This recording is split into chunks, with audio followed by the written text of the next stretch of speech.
ಇತ್ತೀಚಿನ ದಿನಗಳಲ್ಲಿ ಮೀಸಲಾತಿ ರಾಜಕೀಯದ ಅಲೆಗಳು ಎದ್ದೇಳ್ತಾ ಇವೆ.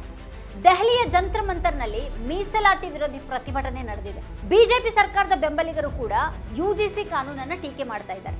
ಯುಜಿಸಿ ನಿಯಮಗಳು ಮತ್ತೆ ಮೀಸಲಾತಿ ಕುರಿತು ಬಿಜೆಪಿ ರಾಜಕೀಯವಾಗಿ ಸೂಕ್ಷ್ಮ ಚರ್ಚೆಯನ್ನ ಎದುರಿಸ್ತಾ ಇರುವಾಗ 2027ರ ಯುಪಿ ಚುನಾವಣೆಯ ಹಿನ್ನೆಲೆಯಲ್ಲಿ ಇದು ನಿರ್ಣಾಯಕವಾಗುವಂತ ಸಾಧ್ಯತೆ ಇದೆ. ಇದು ಏನಾದ್ರೂ ಸ್ಫೋಟಗೊಂಡ್ರೆ ಚುನಾವಣೆಯ ಮೇಲೆ ನೇರವಾಗಿ ಪರಿಣಾಮ ಬೀರುತ್ತೆ ಅನ್ನೋದು ಬಿಜೆಪಿಗೂ ಬಹಳ ಚೆನ್ನಾಗಿ ಗೊತ್ತಿದೆ. ಬಿಜೆಪಿ ಒಂದ್ ರೀತಿಯಲ್ಲಿ ಇದರ ನಡುವೀಗ ಸಿಕ್ ಹಾಕೊಂಡಂತಹ ಸ್ಥಿತಿಯಲ್ಲಿದೆ.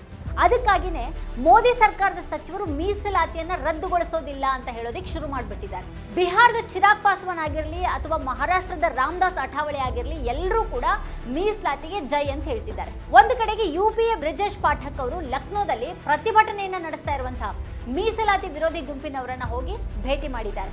ಮತ್ತೆ ಇನ್ನೊಂದು ಕಡೆಗೆ ಬಿಜೆಪಿಯೊಂದಿಗೆ ಮೈತ್ರಿ ಮಾಡಿಕೊಂಡಿರುವಂತಹ ಕೇಂದ್ರ ಸಚಿವರು ಮೀಸಲಾತಿಯನ್ನ ಬೆಂಬಲಿಸಿ ಆಕ್ರಮಣಕಾರಿ ಹೇಳಿಕೆಗಳನ್ನ ನೀಡ್ತಾ ಇದ್ದಾರೆ. ಇದರಿಂದಾಗಿ ಸರ್ಕಾರ ಮೀಸಲಾತಿಯನ್ನ ವಿರೋಧ ಮಾಡುವಂತಹ ಬಣದೊಂದಿಗೆ ನಿಂತಿದೆ ಅನ್ನುವಂಥ ನಿರೂಪಣೆ ಸೃಷ್ಟಿ ಆಗದೇ ಇರೋ ಹಾಗೆ ನೋಡ್ಕೊಳ್ತಾ ಇದೆ.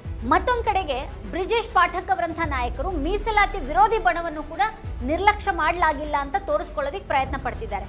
ಅಂದ್ರೆ ಈಗ ಬಿಜೆಪಿಗೆ ಇದು ನುಂಗೋದಿಕ್ಕೂ ಆಗದೆ ಮತ್ತೆ ಉಗುಳೋದಿಕ್ಕೂ ಆಗದೆ ಇರುವಂತಹ ಬಿಸಿ ತುಪ್ಪ ಆಗ್ಬಿಟ್ಟಿದೆ. ಹಾಗಾದ್ರೆ ಈಗ ಬಿಜೆಪಿ ಏನ್ ಮಾಡುತ್ತೆ ಅನ್ನೋದು ಪ್ರಶ್ನೆ. 2027ರಲ್ಲಿ ಚುನಾವಣೆ ನಡೆಯಲಿರುವಂತಹ ರಾಜ್ಯಗಳಲ್ಲಿ ಉತ್ತರ ಪ್ರದೇಶ ಕೂಡ ಒಂದು. ಅಲ್ಲಿ ಪಕ್ಷ ಹ್ಯಾಟ್ರಿಕ್ ಗೆಲುವಿನ ನಿರೀಕ್ಷೆಯಲ್ಲಿದೆ. ಹಾಗಾಗಿನೇ ವರ್ಷದ ಹಿಂದೆ ರಾಜನಾಥ್ ಸಿಂಗ್ ನೀಡಿದಂತ ಹೇಳಿಕೆ ಮತ್ತೆ ಕಾಣಿಸ್ಕೊಳ್ಳೋ ಹಾಗೆ ಮಾಡಲಾಗಿದೆ. 2024ರ ನವೆಂಬರ್ನಲ್ಲಿ ಅವರು ಯಾವುದೇ ಸಂದರ್ಭದಲ್ಲೂ ಕೂಡ ಮೀಸಲಾತಿಯನ್ನ ರದ್ದುಗೊಳಿಸಲಾಗೋದಿಲ್ಲ ಅಂತ ಹೇಳಿದ್ರು. 2024ರ ಲೋಕಸಭೆ ಚುನಾವಣೆಗೂ ಮುಂಚೆನೆ ವಿರೋಧ ಪಕ್ಷಗಳು ಬಿಜೆಪಿ 400 ಸ್ಥಾನಗಳನ್ನ ಗೆಲ್ಲೋ ಮೂಲಕ ಸಂವಿಧಾನವನ್ನ ಬದಲಾಯಿಸೋದಿಕ್ಕೆ ಬಯಸಿದೆ ಅಂತ ಆರೋಪ ಮಾಡಿದ್ರು. ಕಡೆಗೆ ಬಿಜೆಪಿ ದೊಡ್ಡ ಹಿನ್ನಡೆಯನ್ನು ಅನುಭವಿಸಿತು. ಈಗ 2027ರ ಚುನಾವಣೆ ಹೊತ್ತಿನಲ್ಲೂ ಕೂಡ ಮೀಸಲಾತಿ ವಿಷಯ ಅಡಕತ್ತರಿಯಂತಾಗಿ ತಾನು ಸಿಕ್ಕಾಕೊಳ್ತಾ ಇರುವಂತಹ ಒಂದು ಭಯವನ್ನ ಬಿಜೆಪಿ ಎದುರಿಸ್ತಾ ಇದೆ. ಮೀಸಲಾತಿ ಕುರಿತ ಇತ್ತೀಚಿನ ಚರ್ಚೆ ಇದ್ದಕ್ಕಿದ್ದ ಹಾಗೇನೆ ಪ್ರಾರಂಭ ಆಗಿರಲಿಲ್ಲ. ಈ ವರ್ಷದ ಜನವರಿಯಲ್ಲಿ ಯುಜಿಸಿ ನಿಯಮಗಳು ಉನ್ನತ ಶಿಕ್ಷಣ ಸಂಸ್ಥೆಗಳಲ್ಲಿ ಧರ್ಮ, ಜನಾಂಗ, ಲಿಂಗ, ಜನ್ಮಸ್ಥಳ, ಜಾತಿ ಅಥವಾ ಅಂಗವೈಕಲ್ಯದ ಆಧಾರದ ಮೇಲೆ ತಾರತಮ್ಯವನ್ನ ತಡೆದು ಹಾಕೋದನ್ನ ಪ್ರಸ್ತಾಪ ಮಾಡಿದ್ವು.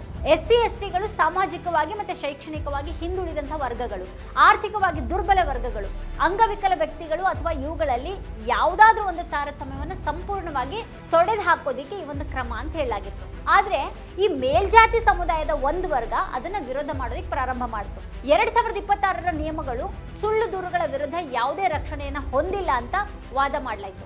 2025ರ ಕರಡು ಯುಜಿಸಿ ಸಮಾನತೆಯ ನಿಯಮಗಳು ತಾರತಮ್ಯದ ಸುಳ್ಳು ದೂರುಗಳ ಪ್ರಕರಣಗಳಲ್ಲಿ ದಂಡ ಅಥವಾ ಕ್ರಮಕ್ಕಾಗಿ ನಿಬಂಧನೆಗಳನ್ನು ಒಳಗೊಂಡಿತ್ತು. ಆದರೆ 2026ರ ನಿಯಮಗಳಲ್ಲಿ ದಂಡ ಅಥವಾ ಕ್ರಮದ ನಿಬಂಧನೆಯನ್ನು ತೆಗೆದುಹಾಕಲಾಯಿತು. ಈ ನಿಯಮಗಳನ್ನ ದುರುಪಯೋಗ ಪಡಿಸ್ಕೊಳ್ಬಹುದಾ ಅನ್ನುವಂಥ ಪ್ರಶ್ನೆ ಉದ್ಭವಿಸಿತು. ಈ ಚರ್ಚೆ ಸುಪ್ರೀಂ ಕೋರ್ಟ್ ತಲುಪಿತು.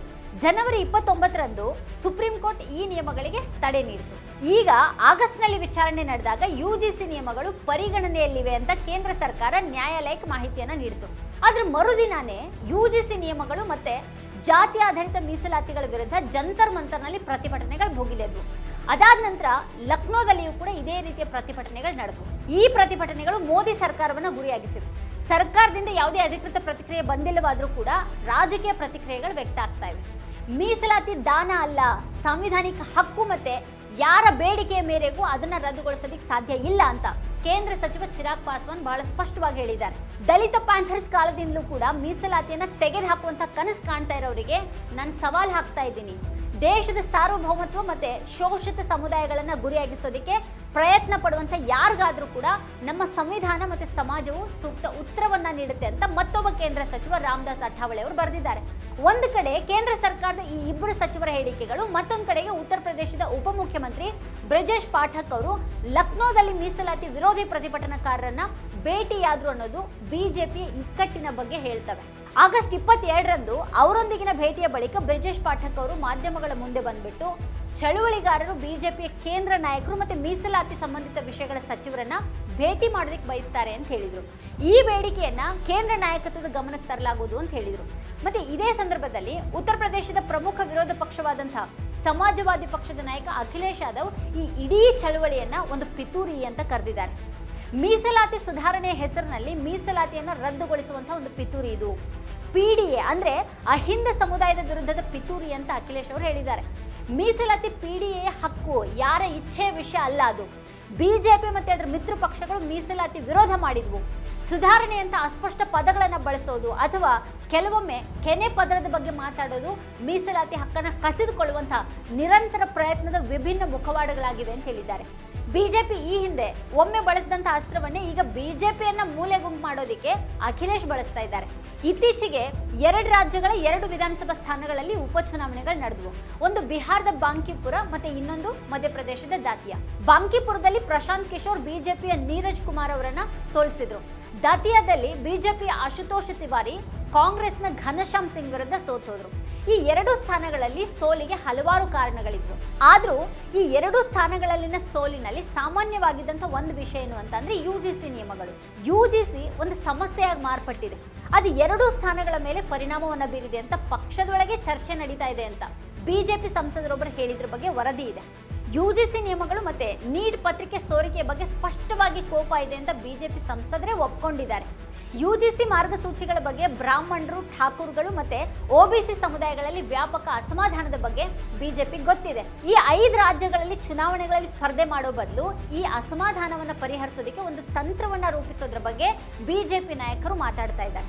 ಆದ್ರೆ ಆ ತಂತ್ರ ಏನಾಗಿರಬಹುದು?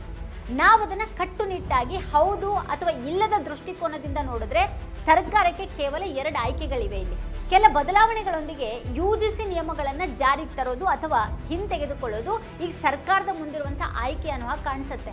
ಆದ್ರೆ ಇವೆರಡೂ ಕ್ರಮಗಳಿಂದನೂ ಅದಕ್ಕೆ ಹೊಡೆತ ಆಗದೇ ಇರೋದಿಲ್ಲ. ಪ್ರತಿಭಟನೆಗಳ ಹಿನ್ನೆಲೆಯಲ್ಲಿ ಸರ್ಕಾರ ಅವುಗಳನ್ನು ಹಿಂತೆಗೆದುಕೊಳ್ಳೋದಾಗಿ ಘೋಷಣೆ ಮಾಡಿದ್ರೆ ಮತ್ತೊಮ್ಮೆ ಕಳೆದ ಲೋಕಸಭೆ ಚುನಾವಣೆ ಹೊತ್ತಿನ ಸ್ಥಿತಿನೇ ಎದುರಾಗಬಹುದು. ಇನ್ನು 2024ರ ಬಿಜೆಪಿಯ ಅಬ್ ಕಿ ಬಾರ್ 400 ಪಾರ್ ಘೋಷಣೆಯನ್ನ ವಿರೋಧ ಪಕ್ಷಗಳು ಎತ್ಕೊಂಡ್ವು. ರಾಹುಲ್ ಗಾಂಧಿ ಅವರಿಂದ ಹಿಡಿದು ಅಖಿಲೇಶ್ ಯಾದವ್ ಅವರಿಗೆ ಸಂವಿಧಾನವನ್ನು ಬದಲಾಯಿಸೋದಕ್ಕೆ ಮತ್ತೆ ಮೀಸಲಾತಿಯನ್ನು ರದ್ದುಗೊಳಿಸೋದಕ್ಕೆ ಬಿಜೆಪಿ 400 ಸ್ಥಾನಗಳನ್ನು ಬಯಸುತ್ತೆ ಅಂತ ಹೇಳೋದಕ್ಕೆ ಅವ್ರು ಪ್ರಾರಂಭ ಮಾಡಿದ್ರು. ಕಡೆಗೆ ಬಿಜೆಪಿ ಇದರಿಂದಾಗಿ ದೊಡ್ಡ ಪೆಟ್ಟನ್ನ ತಿನ್ಬೇಕಾಯ್ತು. 400 ದಾಟೋದು ಹಾಗಿರ್ಲಿ, ಬಿಜೆಪಿ ನೇತೃತ್ವದ ಎನ್ಡಿಎ ಮೈತ್ರಿಕೂಟ 300 ಸ್ಥಾನಗಳನ್ನು ಗಳಿಸೋದಕ್ಕೂ ಕೂಡ ಆಗದೆ ಹೋಯ್ತು. ಅತಿ ಹೆಚ್ಚು ಲೋಕಸಭೆ ಸ್ಥಾನಗಳನ್ನು ಹೊಂದಿರುವಂತಹ ಉತ್ತರ ಪ್ರದೇಶದಲ್ಲೇನೆ ಬಿಜೆಪಿ ಅತಿ ದೊಡ್ಡ ಹಿನ್ನಡೆಯನ್ನು ಅನುಭವಿಸಿತು. ಅದೇ ಉತ್ತರ ಪ್ರದೇಶದಲ್ಲಿ ಈಗ ವಿಧಾನಸಭಾ ಚುನಾವಣೆಗಳು ಸಮೀಪಿಸ್ತಾ ಇವೆ. ಅಲ್ಲಿ ಅಖಿಲೇಶ್ ಯಾದವ್ ಮತ್ತೊಮ್ಮೆ ಪಿಡಿಎ ಅಂದ್ರೆ ಅಹಿಂದ ತಂತ್ರವನ್ನ ರೂಪಿಸ್ತಾ ಇದ್ದಾರೆ.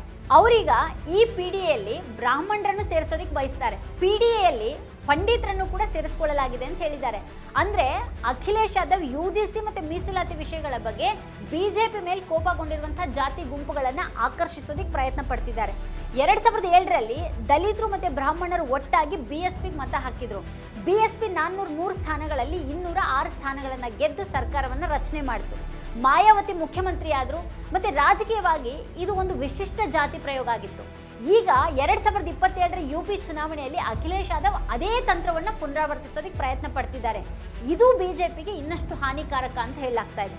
ಇಲ್ಲಿ ಮುಖ್ಯ ವಿಷಯ ಏನು ಅಂತ ಅಂದ್ರೆ ಮೀಸಲಾತಿ ಅನ್ನೋದು ಬಿಜೆಪಿ ನಿರಾಕರಿಸೋದಿಕ್ಕೂ ಅಥವಾ ಒಪ್ಪೋದಿಕ್ಕೂ ಸಾಧ್ಯವಾಗದೇ ಇರುವಂತಹ ಸಂಗತಿಯಾಗಿದೆ. ಯಾವುದೇ ಒಂದು ಬಣವನ್ನ ಕೆರಳಿಸೋದಿಕ್ಕೆ ಅದಕ್ಕೆ ರೆಡಿ ಇಲ್ಲ. ಹಾಗಾಗಿನೇ ಕಸರತ್ತನ್ನ ನಡೆಸಲಾಗ್ತಾ ಇದೆ. ರಾಜನಾಥ್ ಸಿಂಗ್ ಅವರ 1 ವರ್ಷದ ಹಿಂದಿನ ಹೇಳಿಕೆಯನ್ನ ಈಗ ಮುನ್ನೆಲೆಗೆ ತರಲಾಗ್ತಾ ಇದೆ. ಇದಕ್ಕೂ ಮೊದಲು ಮಧ್ಯಪ್ರದೇಶದ ಮುಖ್ಯಮಂತ್ರಿ ಆಗಿದ್ದಾಗ ಶಿವರಾಜ್ ಸಿಂಗ್ ಚೌಹಾಣ್ 2016ರಲ್ಲಿ ಇದೇ ರೀತಿ ಹೇಳಿಕೆಯನ್ನ ನೀಡಿದ್ರು. ಯಾರೂ ಮೀಸಲಾತಿಯನ್ನ ರದ್ದುಗೊಳಿಸೋದಕ್ಕೆ ಸಾಧ್ಯನೇ ಇಲ್ಲ ಅಂತ ಚೌಹಾಣ್ ಹೇಳಿದ್ರು. ಈ ಹೇಳಿಕೆ ಮುಂದಿನ 2 ವರ್ಷಗಳ ಕಾಲ ರಾಜ್ಯದಲ್ಲಿ ಪ್ರತಿಧ್ವನಿಸಿತು. 2018ರ ರಾಜ್ಯ ವಿಧಾನಸಭೆ ಚುನಾವಣೆ ಸಮಯದಲ್ಲಿಯೂ ಕೂಡ ಚರ್ಚೆ ಮುಂದುವರಿತು. ಮಧ್ಯಪ್ರದೇಶದ ಬಿಜೆಪಿ ನಾಯಕ ರಘುನಂದನ್ ಶರ್ಮಾ ಬಿಜೆಪಿ ಚುನಾವಣೆಯಲ್ಲಿ ಸೋತ್ರೆ ಅದು ಮುಖ್ಯಮಂತ್ರಿಯ ಹೇಳಿಕೆಯಿಂದಾಗಿ ಅಂತ ಹೇಳಿದ್ರು. ಮೀಸಲಾತಿ ಕುರಿತ ಹೇಳಿಕೆಯಿಂದಾಗಿ ಪಕ್ಷ 10ರಿಂದ 15 ಸ್ಥಾನಗಳನ್ನು ಕಳ್ಕೊಳ್ಬಹುದು ಅಂತ ಹೇಳಿದರು. ಫಲಿತಾಂಶಗಳು ಬಂದಾಗ ಶರ್ಮಾ ಅವರ ಅನುಮಾನಗಳು ನಿಜ ಅಂತ ಸಾಬೀತಾಯಿತು. 230 ಸ್ಥಾನಗಳ ವಿಧಾನಸಭೆಯಲ್ಲಿ ಕಾಂಗ್ರೆಸ್ 114 ಸ್ಥಾನಗಳನ್ನು ಗೆದ್ದಿತ್ತು. ಬಿಜೆಪಿ 109 ಸ್ಥಾನಗಳನ್ನು ಗೆದ್ದಿತ್ತು. ಮತ್ತೆ ಬಿಎಸ್ಪಿ 2 ಸ್ಥಾನಗಳನ್ನು ಗೆದ್ದಿತ್ತು. ಸಮಾಜವಾದಿ ಪಕ್ಷ 1 ಸ್ಥಾನವನ್ನು ಗೆದ್ದುಕೊಳ್ತು. ಸ್ವತಂತ್ರ ಅಭ್ಯರ್ಥಿಗಳು 4 ಸ್ಥಾನಗಳನ್ನು ಗೆದ್ದರು. ರಾಜ್ಯದಲ್ಲಿ ಸರ್ಕಾರ ರಚನೆ ಮಾಡೋದಕ್ಕೆ 116 ಸ್ಥಾನಗಳು ಬೇಕಾಗಿದ್ವು. ಎಸ್ಪಿ ಮತ್ತೆ ಬಿಎಸ್ಪಿ ಬೆಂಬಲದೊಂದಿಗೆ ಕಾಂಗ್ರೆಸ್ ಸರ್ಕಾರ ರಚನೆ ಮಾಡಿತು. ಕಮಲ್ನಾಥ್ ಮುಖ್ಯಮಂತ್ರಿ ಆದರು.